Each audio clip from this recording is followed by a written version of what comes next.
We rise up because we believe in God. We rise up because of the faith of our ancestors. From Interfaith Alliance, this is The State of Belief. I'm Interfaith Alliance President Reverend Paul Brandeis Raushenbush in New York City. It is fierce love. It takes risks. It demands truth. It's willing to walk for a year to get the right to ride on buses. It's willing to sit at a lunchroom counter and be pummeled to demand the right to have freedom. It does not stop until freedom comes. Many of us are feeling threatened, overwhelmed, and exhausted already by the flood of extremist commands flowing from the Trump Oval Office. But that doesn't mean we're going to be giving up. We are going to fight back like so many have done before. With that in mind, let me remind you, it is Black History Month, which many federal agencies are refusing to recognize this year. And so I am really looking forward to spending time with Reverend Dr. Jacqui Lewis, Senior Minister at Middle Collegiate Church in New York City, and a leading voice for the movement she calls Revolutionary Love. We need these conversations now more than ever. If this is something you care about, make sure you subscribe, share, and rate the State of Belief podcast at Apple Podcasts or your favorite podcast platform. Our library of past conversations includes well over 100 hopeful, empowering, and inspiring interviews with guests like Bishop Marion Budde, Dr. Michael Eric Dyson, Amy Spitalnik, Diana Butler-Bass, Daisy Kahn, and many others. You can help grow the State of Belief with a financial contribution right now. Find out how at stateofbelief.com and find out how you can become a member of Interfaith Alliance and support our work at interfaithalliance.org. Before we get started, here's something I want to get on your radar. We are in the midst of a petition directed at Donald J. Trump to get him to stop attacking religious communities. And if you are interested in joining in that petition, please, you can find it on interfaithalliance.org. And you can keep up with all of the ways that this administration is attacking religious communities. It's really important that we keep putting this forward and keep reminding this administration that religious communities are not going to roll over and that they do not have a dominant claim on what religion is meant for and who gets to exercise religious control over anyone else. We are in support of true religious freedom, and we're going to fight for it throughout this administration, starting now. One other thing that I want you to sign up for right now is an amazing webinar that we're hosting 1 month after the administration. We're going to do this on February 20th. We are going to be joined by incredible people. One of them is Skye Perryman, president of Democracy Forward, who has been literally leading the fight in legal challenges to all of what this administration is trying to do. We'll also be joined by Adam Nichols Phillips, who is recently off of being the faith-based partnership head at USAID, who is going to give us insight into USAID and all of the good that religious communities are doing through there and the impact of what is happening at USAID on the millions of people who are thriving and surviving because of that work. And others. This is going to be an amazing opportunity to get updated on what is happening with this administration, specifically regarding how religion is playing into it, both in the way that religion is being attacked, but also the way that we are mobilizing religious communities to fight back. So just a reminder, this is on the 20th at 8 p.m. It's a webinar. You can find information about it at interfaithalliance.org. And now to my guest.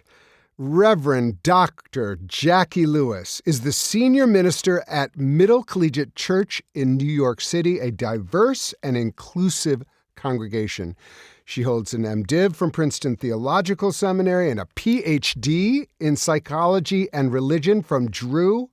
She is an author, she is an activist, and her works include Fierce Love. And she co-founded the Middle Project, the Revolutionary Love Conference, which is the must-go conference, and it's there to train leaders to create a more just society. She's done so much more, and we're going to be covering that. But let me just say, Reverend Jacqui, welcome to the State of Belief. Paul, I'm so glad to be with you. Thank you so much for having me today. So one of the things that is so valuable about your national witness, which is you have a national voice, but it's rooted in the congregation.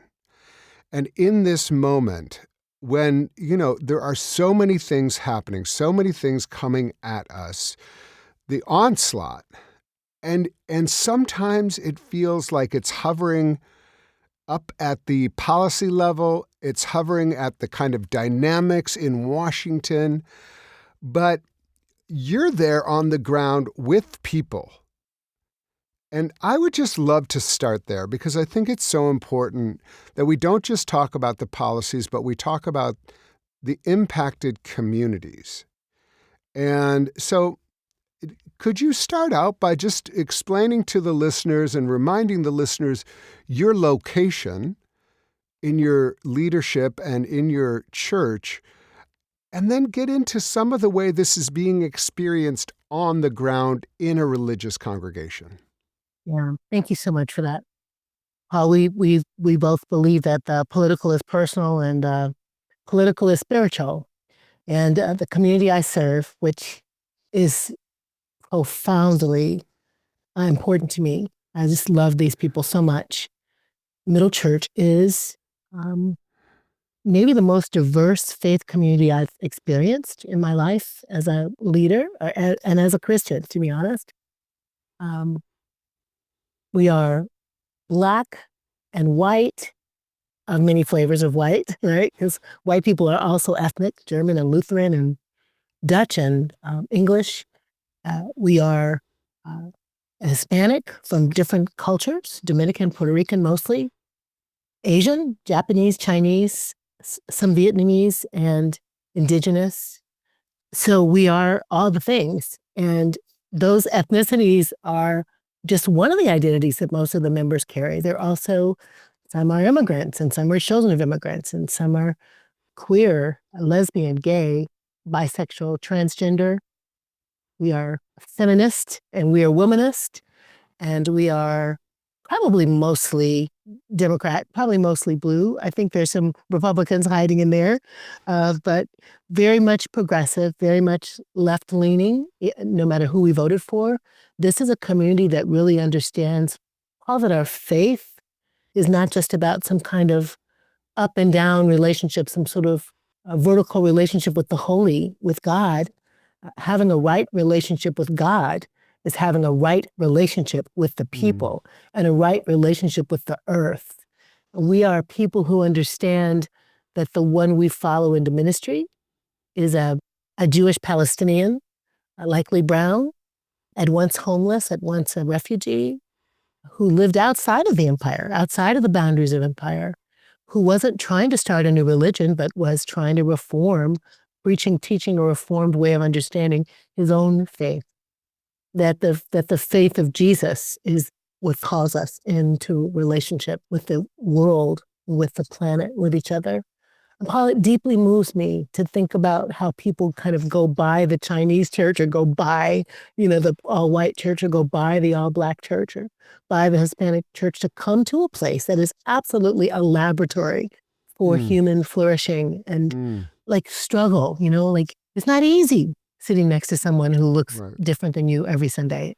And it's not easy, frankly, to plan worship that pleases the diverse population and, but we work really hard at it. And so what I'm saying that to say is these are deeply passionate, deeply caring people who want the world, want America to work for most of us, therefore deeply hurt by two things, if I'm honest, that happened in this last election season.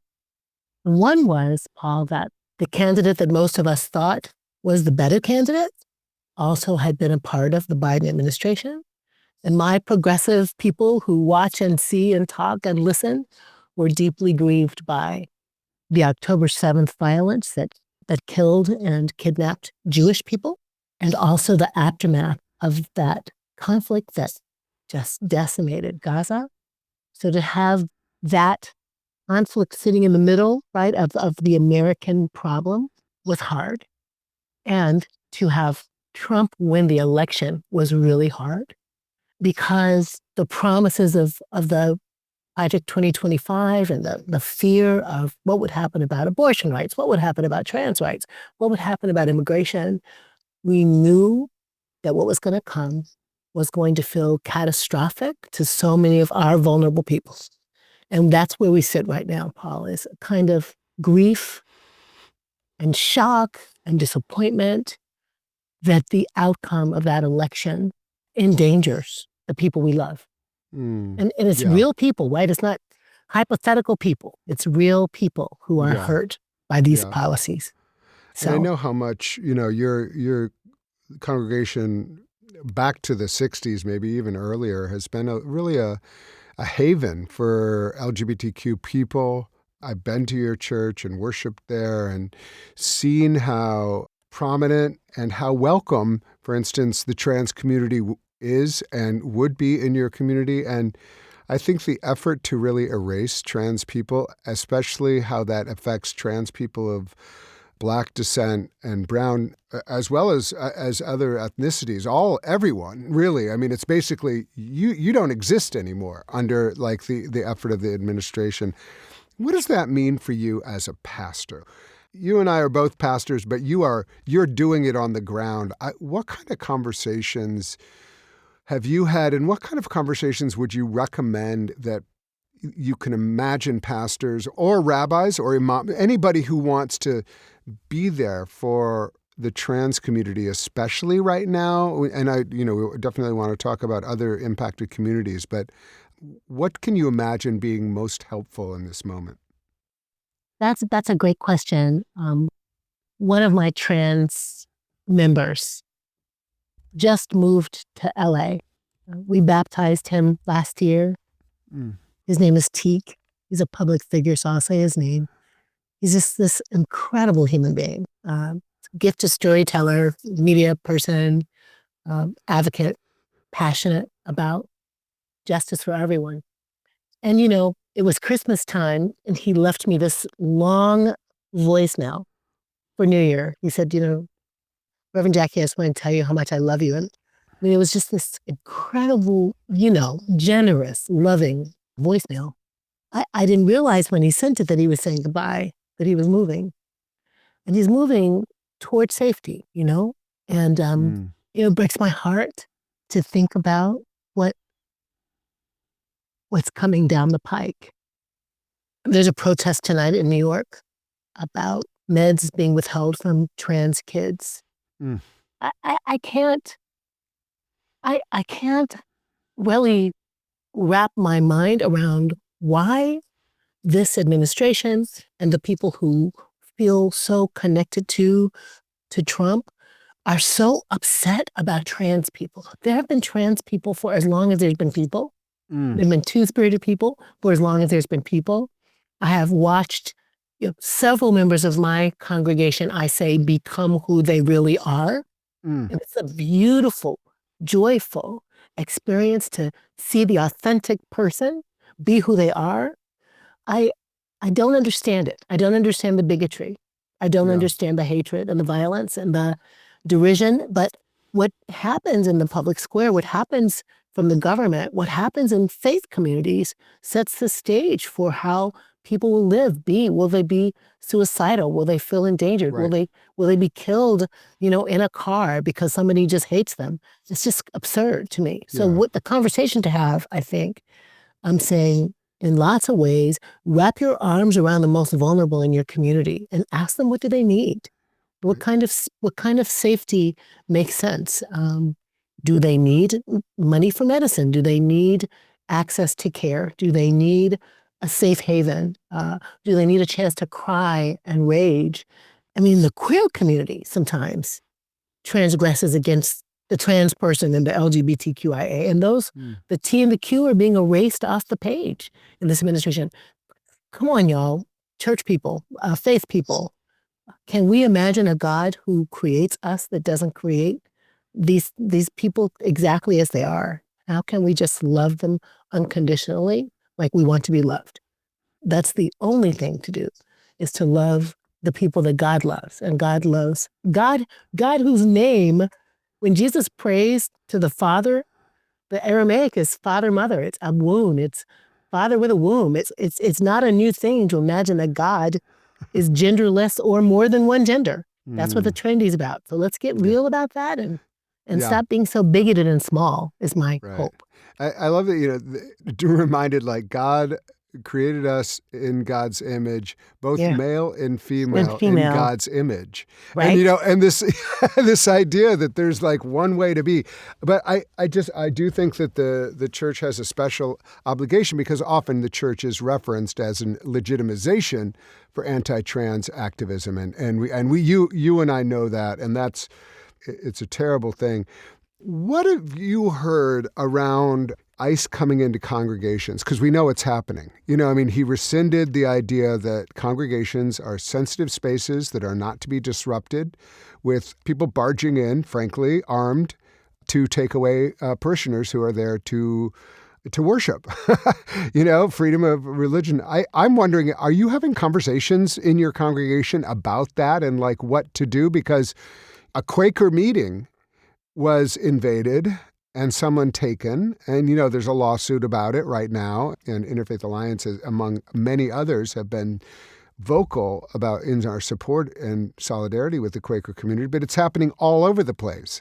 And this was one of the first things that Trump decided to do. It's like he just decided, okay, how can I like go after religious folks who are doing things I don't like? It's almost like this incredible aggression against religious communities. I'm just curious, I'm not going to ask you about anybody's status within your congregation, because I don't want to endanger anyone, but I think everyone is asking the question, what does our congregation stand for vis-a-vis ICE? I don't know what the options are. We, New Yorkers, have worked with New Yorkers who are immigrants for decades. Some of our congregations more than others, as New York, of course, is a sanctuary city. And we're hearing two things. One is, when asked about what you're doing about immigrants, lean on your faith, that our faith compels us to care for the stranger, because we were once strangers in a strange land. In fact, the Hebrew scriptures say 30 some odd times you should love the stranger, and one time love your neighbor.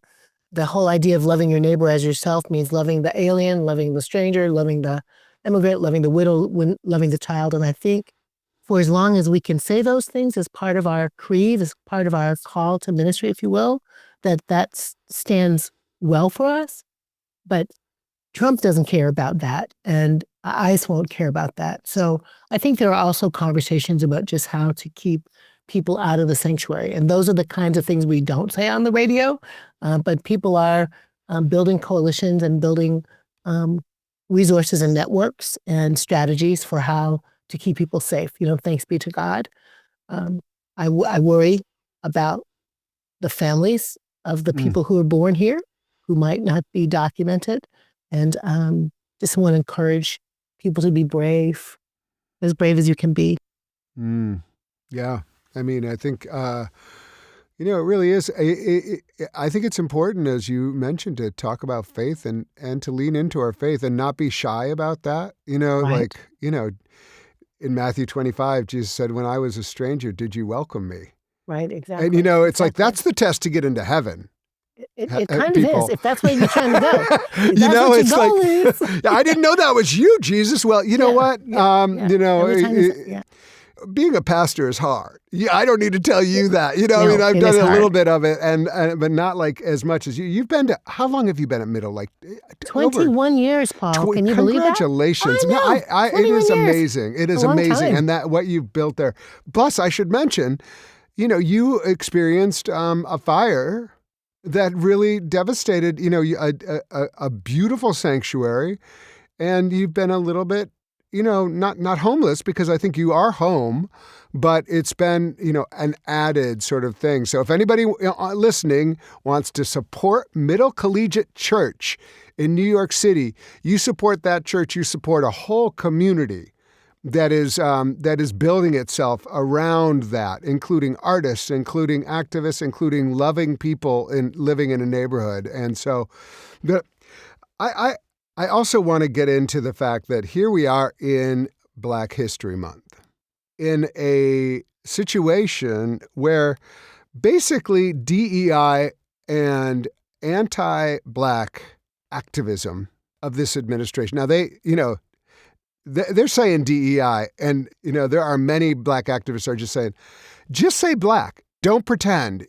You and I know that DEI helps white people, helps women. I mean, like that it is not that, but the way it's being weaponized now, they're using this, and so I'm not trying to put you on the spot, but I just recognize Black History Month hits differently in part because like some of the departments are not allowed to celebrate it anymore.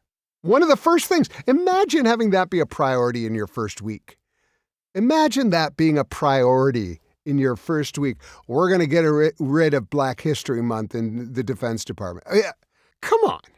It is absurd. Please put me on the spot. I'm happy to be on this spot. Okay. It is absurd.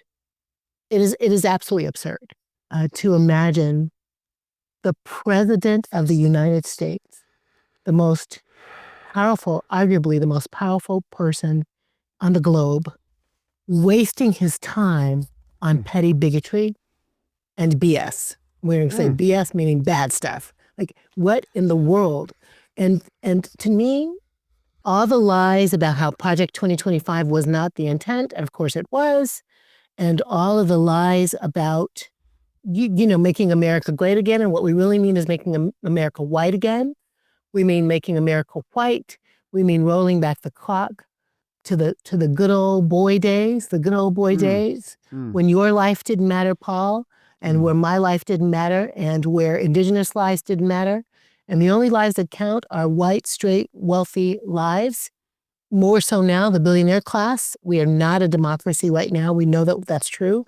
And I'm so pissed off. Like, sorry, y'all. I'm so mad, so pissed off about all the people who would pull a lever for this fascist racist because of maybe one thing. Like maybe they thought their eggs would be cheaper, which they're not, right? Or maybe they thought the economy would be stronger, which it's not. And maybe they thought, they thought there was something in it for them without imagining it isn't there for their neighbor. Mm-hmm. All I want to say, and I want to say it straightforwardly, look at what's happened in just 2.5 weeks. Look at what's happened and imagine 4 years of this blatant doubling down on disrupting the human rights, the civil rights that have been won in these last decades. Are we just still struggling with the fact that there was a Black family in the White House for 8 years? I don't know. But the kind of Band-Aid or like the tourniquet is ripped off. Let's use that. And the true underbelly, Paul, of white supremacy and its vestiges is on full display with permission. Breaks my soul, to be honest. Yeah. If you look at, it's done in explicit ways, but then also like in more ways that are implicit, like the attack on the Department of Education, which, as you and I know, provides schooling, education for many, sometimes marginal communities. And by the way, it's not just Black communities, rural communities. But this attack on these, and the erasing of history, the banning of books. I mean, we could go on and on and on. Up next, much more with Jacqui Lewis. You can hear full episodes of The State of Belief anytime on our website at stateofbelief.com. You'll also find links to topics we discussed this week, as well as transcripts and more. And make sure you subscribe at stateofbelief.com/subscribe. You're listening to The State of Belief, where religion and democracy meet.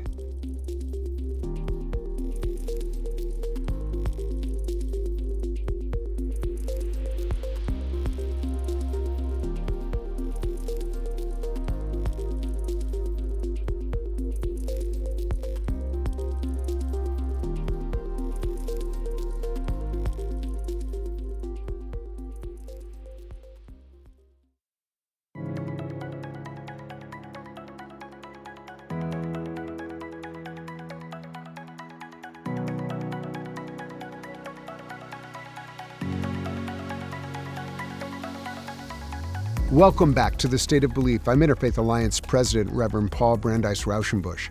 My guest is Reverend Dr. Jacqui Lewis, Senior Pastor at Middle Collegiate Church. One of the ways that I think it's important to recognize Black History Month today is to talk about Black history. Because there's an intentional effort to wash away Black history and create this false history. Because Black history is American history. Black religion is American religion. And, if you try to get rid of Black contributions, not to mention the arts, not to mention science, technology, everything. So here we are. One of the things that I would love just to give you the opportunity is to lift up a few names. Yeah. Let's think about a few names in Black history or events or moments that let's just celebrate Black history for a second here. We can't just let them create the parameters of what we're allowed to do in Black history. We can celebrate and we can do an observance. And I think it's really important. Some of our listeners may be very well versed in some of the folks that you might mention or some of the events, but some people might not. So are there names or events that you'd like to lift up right now? I would. I absolutely will. But I want to just say first these words, Paul, because you said it and I just want to underscore diversity, equity, and inclusion. That's code in the mouth of the president for Black people. It might be code in the mouth of the press secretary for Black people.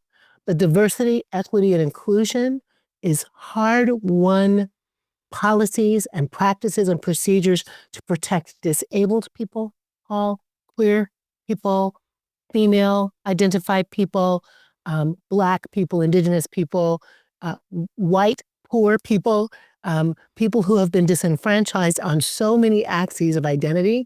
Diversity, equity, and inclusion is about all of us and it making a way for more of us. I want to just say that out loud. One of the greatest ironies right now is that you have the governor of Texas saying, we don't want DEI anywhere. And yet he is a person who is differently abled. Yeah, absolutely. And DEI created the mechanism by which we have accessibility. Exactly. We have a vice president who basically made his whole name on the fact that he was from a marginalized white community. Right. I'm sure it didn't hurt him in getting into Yale Law School, which he went to, and absolutely. And all of these things. I'm not saying they are bad for being those people. I am saying they are bad for trying to dismantle the very thing that helped them when they needed it. And this idea, if we think about equity, even in terms of religion, fair access, fair ability to be a country that truly represents. And we had Maggie Siddiqui on a couple weeks ago, and she talked about how important equity, that idea of equity is when you're planning for the idea of a diverse religious population, each of which who deserves to be respected, including people who don't have any faith tradition or come from a very marginalized faith tradition. So equity is not some sort of calling card, get out of free card. It's basically about a goal to make us a more perfect union. Absolutely. And so I just think we have to keep on reminding ourselves, because they have now been able to cast this idea in such a way. And it's just, it really, we're going to get into Black history. We're going to celebrate. We're going to celebrate. I think celebrating is important, but I think what we're doing right now is important too, Paul, which is that your show is so good about educating people. The people who are going to listen to this now, again, I want them to think diversity, equity, inclusion. What could possibly be bad about that? Lots of companies are adding the word belonging, right? So that there's not one Black person hanging in the cafeteria by themselves. How do we create a culture in which all of us are welcome? And Paul, you've heard me talk before about Ubuntu, so I'm finding my way to Black history here. But this idea that I am human because you are human. A human is a human through other humans, and this diversity, equity, inclusion concept is very biblical. that everyone should belong and everyone should have a place and everyone should get along and there should be room for all. All of these concepts are located not only in our scriptures, Paul, but in almost all of the world's major religions have a part about loving your neighbor as yourself, right? Islam says, don't withhold from someone that which you need for yourself. Right? Christianity, do unto others as you'd have them do unto you. Judaism, love the stranger because you were once strangers. The Sikh tradition says, don't do anything to break another's heart. And look at us. Look at this so-called Christian nation parading out white nationalism in the name of the brown Palestinian Jew. I mean, it is heartbreaking. Yeah. So, celebrating Black history in the context of truth, that Jesus said that we shall know the truth and the truth shall set us free, that what's happening in the name of Jesus is a fascist white nationalist agenda. And I want all of the people, Paul, you and your skin tone and me and my skin tone, to sort of hold hands together against the weaponization of what should be all about love, right? Well, and it's a weaponization of racism. It is. It's totally intended to do that. It is. It absolutely is. And it makes me think about, when I think about Black history and when I celebrate, I'm going to be really personal for just a moment and talk about. Yes, and so important. How I say my Black history is personal. My mother, Emma Lewis, was raised in rural Mississippi. My dad, Richard Lewis, was raised in Meridian. My mother picked cotton with Fannie Lou Hamer. My mother picked cotton with Fannie Lou Hamer, who sang in my mother's choir, they lived on the same street, just about, like around the corner. My grandmother lived around the corner from Fannie Lou Hamer. My Uncle George, my mother's brother, helped her register people to vote. It's in my neighborhood. It's in my blood. The little house in Sunflower County where my uncle lived got shot at because he was doing this work of registering people to vote. My mother and her sister get on the truck with her mother and Fannie Lou Hamer, and they go to the plantation and they pick cotton, right? And they come back and sit on the porch and sing songs and pick beans. This is real history to me. Fannie Lou Hamer, who was unlettered and brilliant and brave and bold, who got her butt beat over and over again because she just kept on working for freedom and liberation. I want to celebrate her today. And I want to celebrate George Jordan, who was her friend, who was a trustee at the St. James Chapel where she came to be recruited by SNCC. I want to celebrate somebody in the present, Kimberly Crenshaw, who studied critical race theory with Derek Bell, her professor, and how this system weaponized the word critical race theory, which was simply law students learning, Paul, the relationship between race and policy and race and practice so they could be better attorneys. These white racists weaponized critical race theory like they've now weaponized diversity, equity, inclusion. I want to celebrate Martin King, not because he's a saint, because he wasn't, but because he was a revolutionary lover who changed over time from just doing race work to understanding that race and militarization and economy were all connected together. And it was when he got out of his lane, Paul, and started talking about the economy and started talking about the war and started talking about how we were killing brownish people over in Vietnam for what reason. Those are the spikes in his career that put him on the danger watch list and I think ended up with him assassinated. But I want to say that he's why I'm in ministry. His assassination when I was almost 9 sent me into a sense of my own calling that I would be a drum major for peace. So I'm going to just say those names for now. Derek Bell and Kimberly Crenshaw and Fannie Lou Hamer and Martin King. Y'all read past Martin Luther King's I Have a Dream speech, okay? And read Where Do We Go From Here? And read Letter from a Birmingham Jail and hear the brilliant mind of Martin King. Yeah. I mean, I love all of those. I have to say, like, just when I went to seminary, I went to Union, and I was kind of, I was who I was. I mean, no Yeah. apologies, but I did. I only knew what I knew, and I was kind of a liberal white kid, trying to figure it out, going to seminary. Well, what's all this craziness about? And I got there, and Jim Cone was there, Yes. Yep. and James Washington, Dolores Williams. Yeah. I mean, like, it was Vincent Wimbush. Yeah. And You had the best ones, Paul. No, every generation has the best ones. I'm not nostalgic. I'm just saying, like, for me, and even more than those folks were my colleagues and the people I went to school with, which were Senator Raphael Warnock. Yes. And he wasn't the only one. There was a constellation of amazing leaders, and they really pressed me to think about, like, okay, have you considered, like, Black history and how it factors into religion and how it factors into your life? And frankly, I hadn't.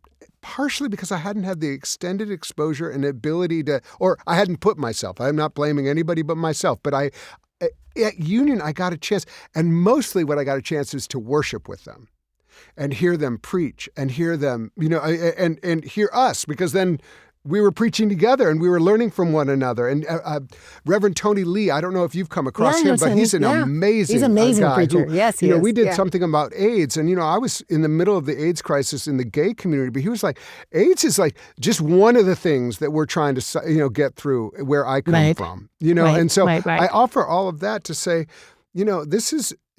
That formed me. It was like and that's I want to celebrate that, but it's not enough to celebrate. It's like, what do we learn from all of that? What do we learn from, and what does this moment require of us for Black history, for American history? Because as we said, Black history is American history, and I do think all of us who feel like we have to, this is a moment when we really have to put it all together. How do we show up? I think that it is, one of the. I'll try this out on you, and you let me know what you think. But this is a time to decide what is the strategy of, for instance, the civil rights movement, and the determination of your mother and those who were with Fannie Lou Hamer and all of those folks who were like, okay, you can shoot at me and I'm still going to do the thing I need to do. And so how do we all take that and say, okay, I'm going to show up in ways that are smart, that are strategic and determined over the long run? And so I think of your revolutionary love work as kind of putting those things together. And I'm just, want to set that up for you in whatever way you want to take it. But I do feel like this is something you've thought about a lot. I really appreciate that, Paul. I went on a sabbatical a few years ago in the search of Black folks' religion and what it had to teach us. I want to make sure that I say Mama Ruby Sales' name. She helps me to think all the time about how Black old folks with their faith, that they were spiritual geniuses, she says. And they had a kind of spirituality that was transcendent, right? And imminent at the same time. Like, Jesus is my friend, but Jesus is a rock in a weary land, a shelter in a time of storm. Don't you know God is able? I can do all things through Christ who strengthens me. Christology and theology very much flattened into one place. Jesus is God in that context. But Jesus is also like us, Paul, right? Like an outsider who was crucified, who was lynched, right? And I'm going to say outlived that, right? The resurrection hope that not even lynching could keep God from doing what God intended to do in the world through Jesus. So Black folk spirituality, like Black people, we've been here. We haven't been precisely here, but we have been here. We have walked through the fire. We have overcome the terror of lynching. We've been hung on the cross, meaning swung like strange fruit on the trees. We have been debilitated. We have been debased. We've been derided. And yet we continue to rise. And we do rise. We don't suffer so so God can prove a point. We don't suffer because it's redemptive. We don't suffer at the hand of white supremacy to somehow show God is able, but God is able to do more than we can ask or imagine through the power at work within us, able to keep us from staying down when we fall down, and then we rise up. And we rise up because we believe in God. We rise up because of the faith of our ancestors. We are sustained by the music and the joy and the power of Black worship, but also we are sustained by a community that knows that we are rooted and that we are connected and that together we can do more than we can apart. That's Black folks' religion. And it's not just Black folks' religion. It's poor folks' religion, and it's Irish folks' religion. It's Vietnamese families' religion. The people who know that the individual is not the only thing that matters. That's where this love survives and thrives. It is fierce love. It takes risks. It demands truth. It's willing to walk for a year to get the right to ride on buses. It's willing to sit at a lunchroom counter and be pummeled to demand the right to have freedom. It does not stop until freedom comes. So this is so inspiring, and it is. This is the moment for us to learn, to pay attention. Who are you, like, as far as kind of leaders? Who are you working with right now? Who feels like, I think a lot of us are doing really important work, and I just want to kind of share it out. Like I love for people to get involved with Interfaith Alliance, but when you think about like kind of your guest list for your Revolutionary Love, when you it's always not in the best way. It's a who's who of who you want to know and who you want to learn from and who you want to walk with, because eventually we're going to have to get on the streets. Yeah, we have to get on the streets. Yeah. And so who are some folks who, when you're thinking about Revolutionary Love, not as like a one-time event, but as a movement, who are the people you're hoping or you're in communication with who are stepping up from, they don't have to be just Black leaders, but within that Black tradition that you just talked about, who are some of the folks that you're excited to work next to? Because we also have to be excited by one another. We have to be joyful with one another. We have to be inspired by one another. And this isn't a time to also be inspired. Well, I want to lift up the name of Raphael Warnock, who you went to seminary with, who I've been an Auburn Fellow with, who's just an incredible leader. Bishop William Barber, Bishop Yvette Flender. Yeah. Tracy people might Blackman. not know those first two names. People might be more familiar with. Can you talk a little bit? We can give a little bio of Bishop Yvette Flender, but also like kind of who she is, because she is amazing. She's a badass.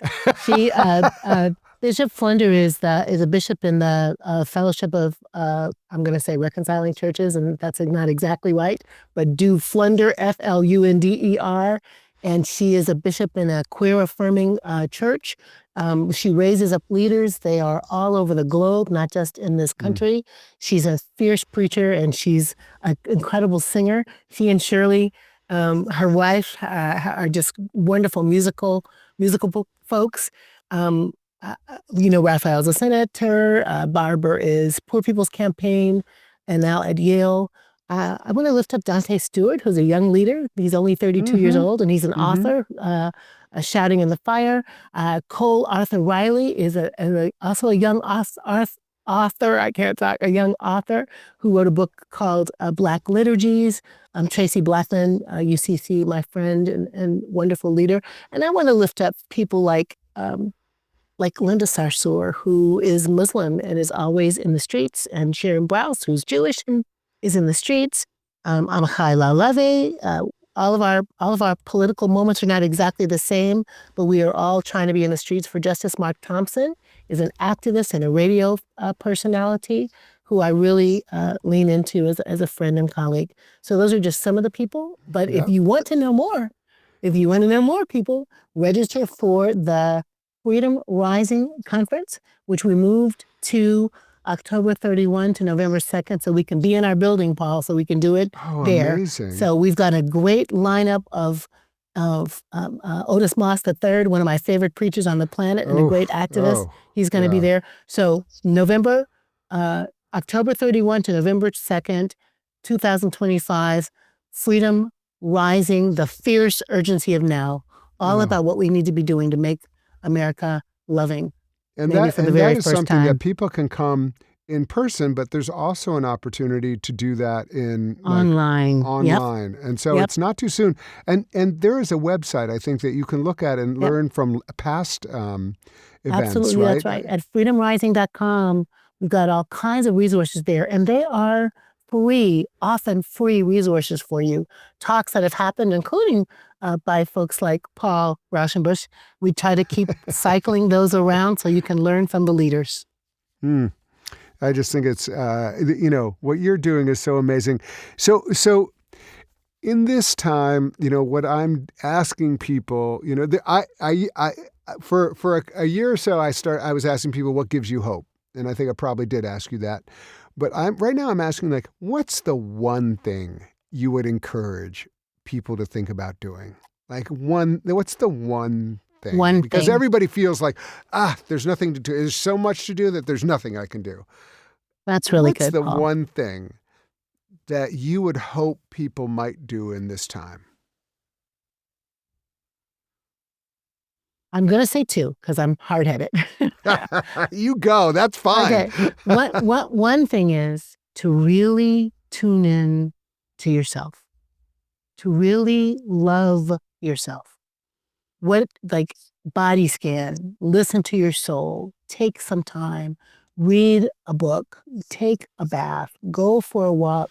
This is so much happening that it's stressful, Paul, and we're going to make mistakes with each other, be cranky with each other.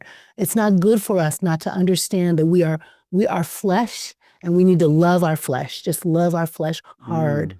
To quote one of my favorite books, just love your flesh. Take time for you. And that's not selfish, that's essential, right? And then I think the next part is just to pick one place to pay attention to a neighbor. One place to pay attention to a neighbor. If you're a person that lives in a big old white space, think about a brown neighbor that you can talk to, learn from. Think about a queer neighbor you can learn from, listen to a woman if you're a male identified person. Dip into an account of a trans leader and listen in the social media. Don't be isolated from the so-called other. Get in there and learn from them. So you have a book coming out called the Just Love Children's Bible. This is in September. I can't tell you how excited I am. Now, come on. Tell me about the Just Love Children's Bible. It is amazing. Paul, it is so beautiful. It's a beaming book project, and my friend Shannon Daly Harris wrote the Old Testament or Hebrew scriptures. I did the New Testament, 26 stories, each one illustrated by this incredible artist named Cheryl Tuesday, and it's gorgeous. The stories are progressive tellings of these stories that are familiar ones, the Magnificat and the flood, and but also lively illustrations that the children will see themselves in it. I'm talking bright colors, lots of brown people who look like maybe they were, I don't know, maybe they're from Palestine and Israel. So it's going to be a gorgeous asset, I think, for so many families. And This is great because sometimes it's just like you have the Bible there and Trump even has his Bible, but you have a Bible there that's supposed to be just for show. But this one, I feel like you can open up, you can explore, I'll just say, as I made this book called Together We Rise about Jesus and the Easter story, and the best thing about it is that no matter what the conversation, you're talking to your kids about spirituality, about God, about ethics, about conversation. You're having a conversation, and then you're being inspired. And so here it is, the Just Love Children's Bible coming in September. We're going to plug it then, but people, now we have your fall completely filled out. That's we right. have the Bible. We have the Bible in September. We have the Bible and The conference is in November, and this is great. Reverend Dr. Jacqui Lewis is the senior minister at Middle Collegiate Church in New York City. In her activism, preaching, speaking, writing, and teaching, Jacqui advocates for racial equality, gun control, economic justice, and equal rights for all sexual orientations and genders. Jacqui, your voice is needed now more than ever. Thank you so much for being with us on The State of Belief. Thank you so much for having me, and I'll see you soon, Paul. I am sure that you know someone who would get a lot out of this conversation, so please share The State of Belief with them, and be sure to subscribe to The State of Belief at Apple Podcasts or your favorite podcast platform. We need your help to keep making The State of Belief, so please make a financial contribution today at stateofbelief.com. That's stateofbelief.com. The views and opinions expressed on this program do not necessarily reflect those of Religion News Service or Religion News Foundation. The State of Belief is produced by Ray Kirstein and is a production of Interfaith Alliance. Become a member today at interfaithalliance.org. And be sure to join us next week. I'll be in conversation with progressive Gen Z activist and social media influencer Olivia Juliana. I can't wait. Until then, I'm Paul Brandeis Raushenbush on The State of Belief, where religion and democracy meet.